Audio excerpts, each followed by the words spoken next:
Olá a todos, sejam muito bem-vindos ao módulo Finanças e Orçamento Público, aula 1, parte 1, Introdução ao Estudo das Finanças Públicas. Sejam muito bem-vindos, eu sou o professor Davi Jonatas Cunha Araújo. E os objetivos da nossa aula serão explicitar os fundamentos das finanças e do gasto público nas esferas governamentais e entidades públicas, identificar as diferenças conceituais e as aplicações práticas existentes decorrentes dessas diferenças conceituais no estudo das finanças públicas e do gasto público, relacionar as normas e os conceitos às aplicações práticas das finanças e do gasto público. Nesse primeiro módulo, nós estaremos estudando a introdução ao estudo das finanças públicas e no segundo módulo nós estaremos estudando o gasto público, a parte 2 da nossa aula. Vamos comigo. Na introdução ao estudo das finanças públicas, nós vamos estudar inicialmente a diferença conceitual entre a administração pública e o serviço público. A administração pública ela consiste em todo o aparelhamento do Estado, ordenado, estruturado, a realização dos serviços prestados por esse Estado, visando sempre a satisfação das necessidades coletivas. Então, nesse primeiro tópico, ele já nos revela que toda a atuação da administração pública ela visa garantir, as demandas, o atendimento às demandas da coletividade. E nessa coletividade está incluída a sociedade, incluindo o conjunto de pessoas físicas e de pessoas jurídicas que compõem essa coletividade social. O serviço público em si, ele é todo aquele prestado pela administração pública ou por quem lhe faça, quem se vincule à administração pública, para que os interesses da coletividade eles sejam preservados. O grande saque aqui desse slide é entender que o serviço público ele é decorrente da atuação da administração pública. A administração pública ela é estrutura para a prestação do serviço público.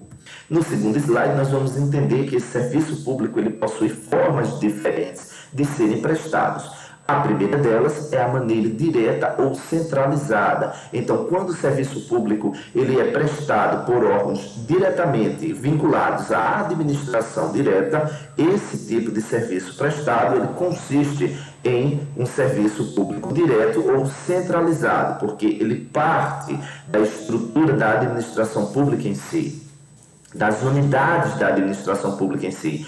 Todo serviço prestado diretamente por uma Secretaria de Educação, por uma Secretaria de Saúde, por um Ministério da Educação, por um Ministério da Saúde, são serviços centralizados, são serviços públicos diretos, centralizados. De outro modo, o serviço público indireto ou descentralizado, ele acontece quando esse serviço ele é delegado a título de responsabilidades a terceiros, como é o caso aqui das autarquias, das fundações, das empresas públicas e das sociedades de economia mista. São entidades que prestam, não deixam de prestar serviço público, mas que elas são descentralizadas das unidades centrais da administração pública. No caso de uma universidade em si, como o nosso exemplo ele vai ainda nos aprofundar, os tipos de descentralização eles podem acontecer por outorga, como é o caso das universidades. Existe uma lei que cria a universidade e a universidade passa a prestar serviço público para a sociedade a partir daquela lei que garante a atuação daquela autarquia. Mas também uma outra forma de descentralização é a delegação. No caso da delegação, existe um direito privado que é garantido por decreto, ou seja, um decreto, mesmo que seja temporário, ele garante que aquela unidade ela irá prestar serviço público para um determinado fim, para que seja atendida uma demanda da coletividade.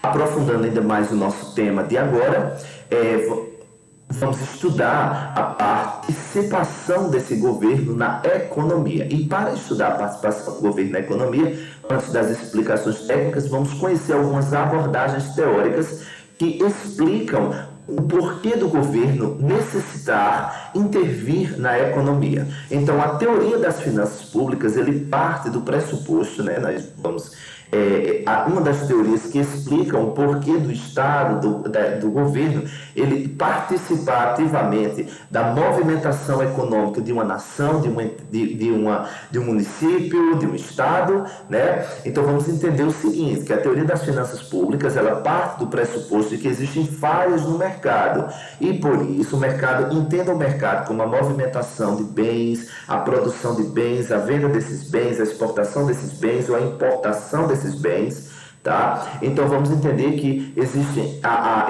falhas nesse mercado e por causa dessas falhas que existem, existe a necessidade do governo intervir, né, nessa movimentação de mercado para conter os efeitos dessas falhas na sociedade. Então, uma das maneiras do governo intervir, prestar um serviço público, vamos dizer assim, nessa movimentação de mercado é na tributação e na maneira como os gastos públicos eles acontecem.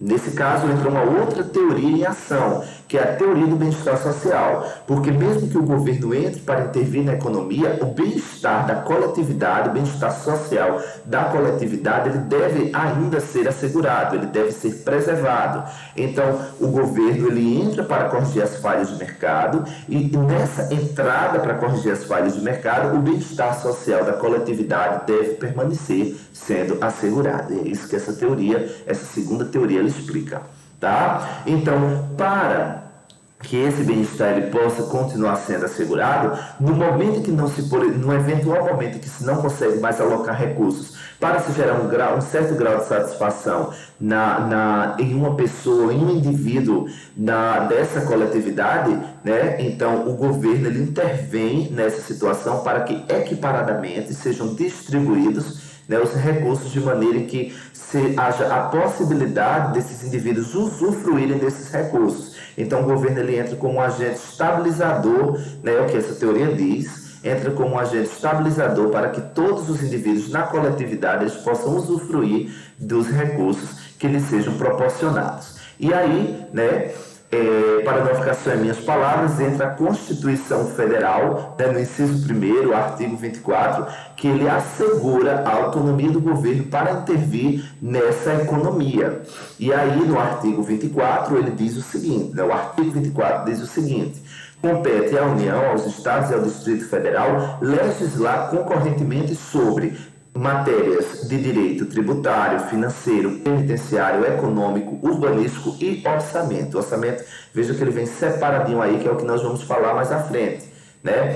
Mas veja aqui, sobre matéria tributária, sobre matéria financeira, econômica, urbanística, penitenciária, que envolva a sociedade em suas diversas áreas, o governo ele tem autonomia para intervir.